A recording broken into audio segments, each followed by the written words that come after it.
This is 6755 Peachtree Boulevard. This place defrauded Medicare for $500 million. I mean, look at this place inside. It's completely empty. I don't know if you can see inside here, but this is just an empty room. There's nothing in here. But at a point, there was just a bunch of telemarketers all over this address, just calling people and telling them that they get free genetic testing, and then just charging a ton of money for fake tests that they didn't even need. You drive around places like this, these random buildings that you never think about. Who would have thought that in this building there was $500 million of fraud happening? I used to actually drive through this exact road when I was 15 years old to go play tennis. It's not like this is an old case. The guy just went to jail 3 weeks ago for 12 and a half years, and his partner got around 3 years. A $500 million ring run out of a single room proves exactly how vulnerable our public tax dollars really are. But an operation can only get this massive if it has a steady stream of data. Now, to see how these groups extract that information from everyday citizens, we had to look at the exact boiler room where these schemes are born. We're standing in the middle of Duluth's call center corridor here in Gwinnett County. This is a place where the FBI targets because there are highly sophisticated telemarketing scam call centers all around this area. And the call centers played a key role in this entire scheme. They essentially were the bridge between the customer and the healthcare company. Fabian, what does that actually really mean? And this is how the scheme works. Step 1. A call center buys a list of Medicare seniors. Names, addresses, ID numbers. These lists are sold commercially. Step 2. They call those seniors, pitching a medical device they didn't ask for, fully covered by Medicare. The senior says yes. Step 3. The call center fills out a prescription, pre-populated as if a doctor diagnosed the patient. Step 4. They pay a doctor to sign that prescription without ever seeing the patient. The doctor is paid per signed order. Step 5. An equipment supplier bills Medicare. Medicare pays, and the money flows back through the chain.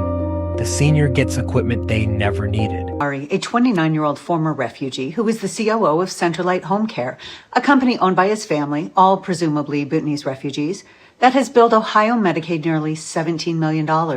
His brother's company pulled in another $10 million. The family as a whole has received over $350 million in Medicaid payments. On social media, Rashawn calls himself an entrepreneur. I know some very wealthy entrepreneurs, but not any who've done so little for so much. He posts himself on social media drinking champagne on private jets, gifting his dad a Cadillac Escalade and his mom a Mercedes with your tax dollars. The father, Kadananda Adhikari, who owns one of the main companies, has failed to pay state taxes every year since 2022 and has multiple tax liens against him personally, while his businesses continue milking Medicaid for hundreds of millions of your tax dollars. 'Cause you know what? We all pay our taxes. Meanwhile, 81% of Bhutanese immigrants in America are on some form of welfare, the highest rate of any group, while the other 19% own the taxpayer-funded Medicaid companies that they all use. We brought them in as refugees, and now we are subsidizing their private jets while they dodge their taxes. Someone explained to me, why are we all going to work every day? I mean, other than self-respect and a moral code, like we're not thieves. At some point, this doesn't hold. Have unearthed an explosive report. The 2022 document that I am holding is an 87-page report from the then acting state auditor in California, addressed directly to the governor of California, warning in no uncertain terms that the state's weak oversight of hospice agencies has created opportunities for large-scale abuse and fraud. That last part's a direct quote. Now look at this screenshot of the very first page of the audit, addressed to Governor Gavin Newsom. The subtitle warns of the extensive fraud plaguing California today.